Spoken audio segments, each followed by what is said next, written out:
datang. Duduk.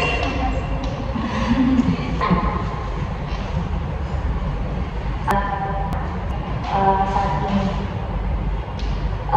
mungkin sebelumnya buat kakak berada di sini sekarang.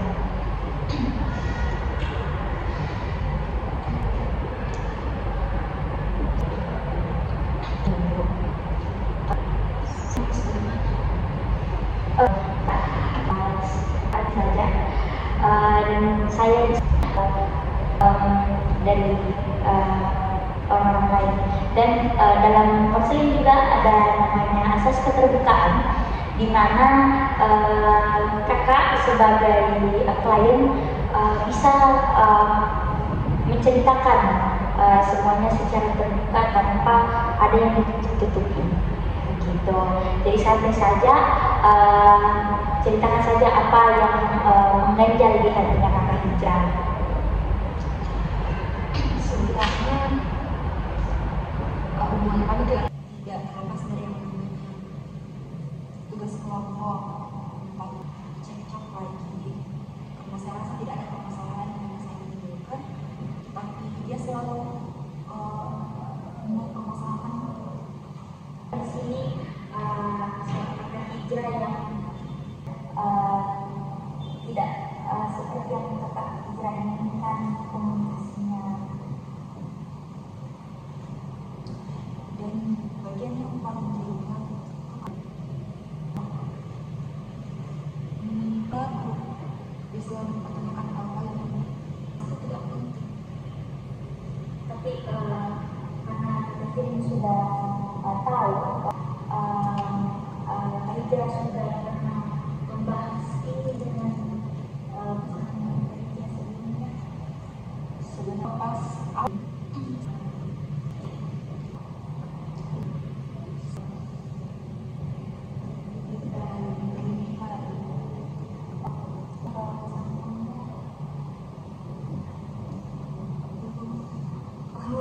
belum pernah nanti mungkin Kak Hijrah takut atau bagaimana sehingga tidak pernah cerita kali ini masih konsultasi ke pasangannya.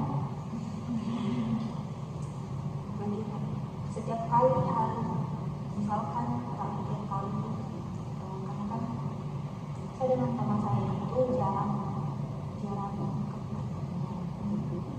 dan itu waktu saya diajak ke kafelah akhirnya malam dan dia memang tidak suka dengan aturan perempuan untuk menjadi seperti itu tanpa Atau meminta pendapat, mengeluarkan pendapat harus ngomong apa, dia juga kasih tahu Kak itu apa. Nanti kalau sama-sama sudah ada ini sebenarnya saya sudah pernah mencoba untuk membicarakan dan membahasnya, pasti berujung lagi ke kesalahan orang yang baru. Kayak dia merasa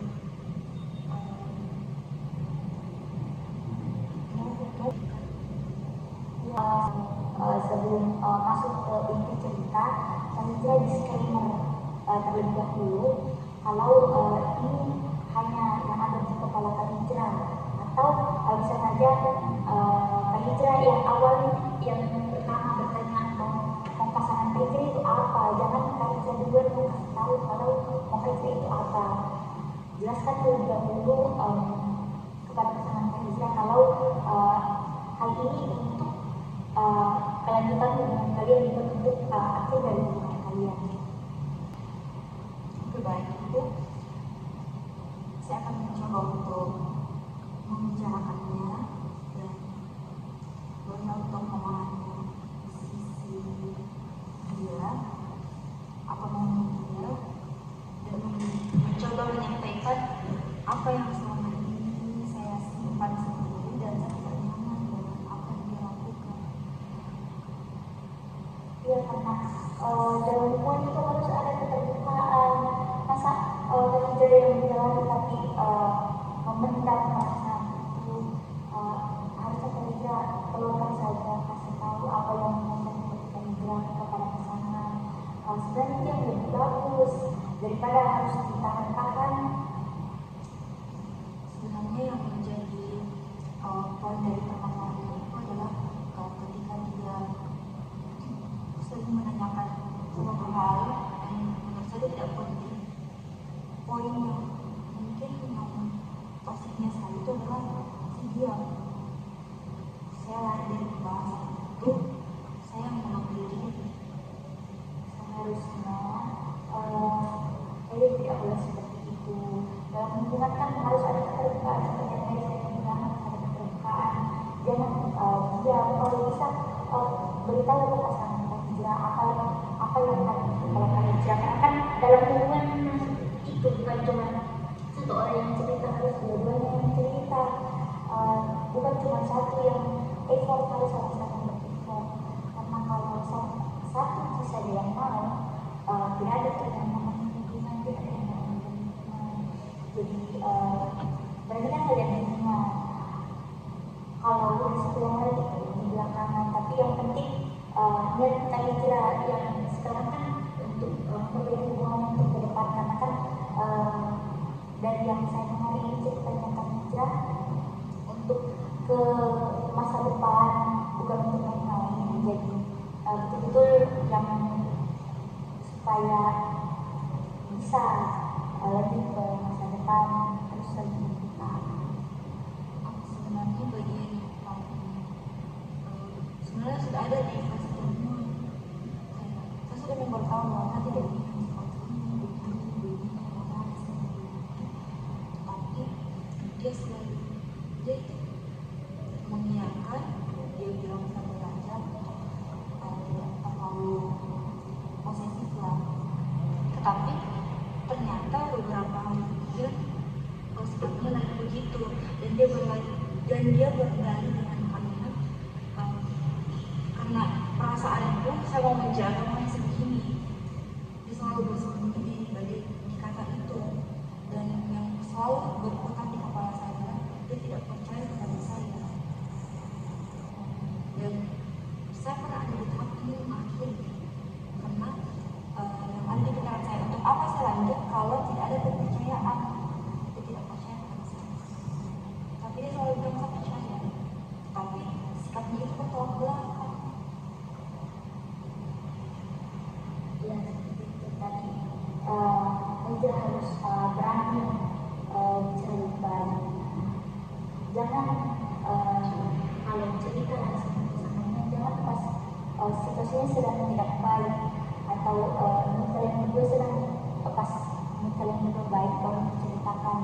Dan Evan saja cara jangan terlalu deep ceritanya gitu kan, jangan terlalu dalam dan terlalu serius. Bercanda saja supaya tidak terlihat banyak sekali.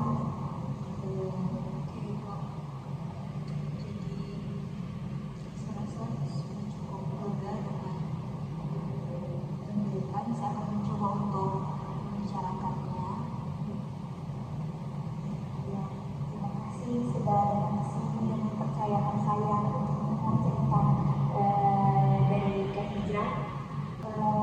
Dari sesi tadi, dari cerita Kak tadi, bagaimana perasaan Kak Hijrah setelah melakukan konseling ini?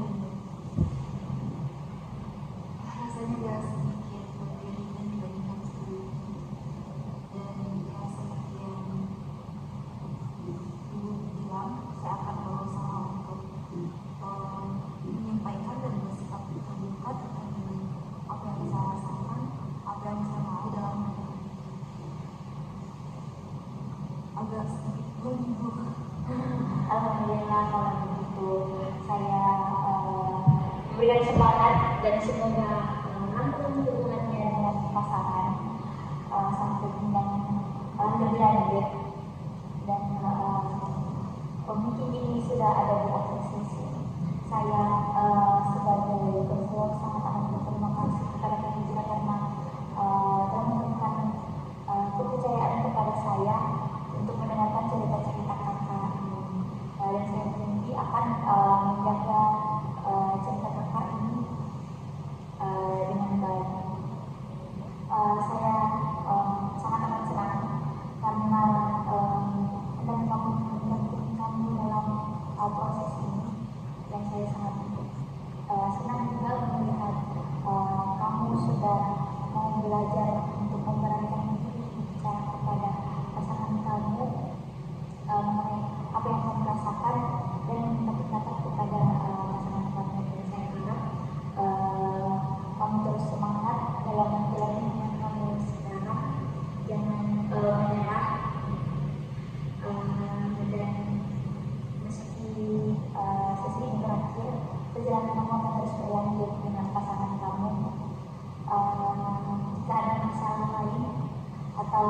ada hal-hal lain yang ingin kamu ceritakan, saya akan menemui kamu di tempat ini, di ruangan ini, di kursi ini, untuk berbicara lain dengan kamu.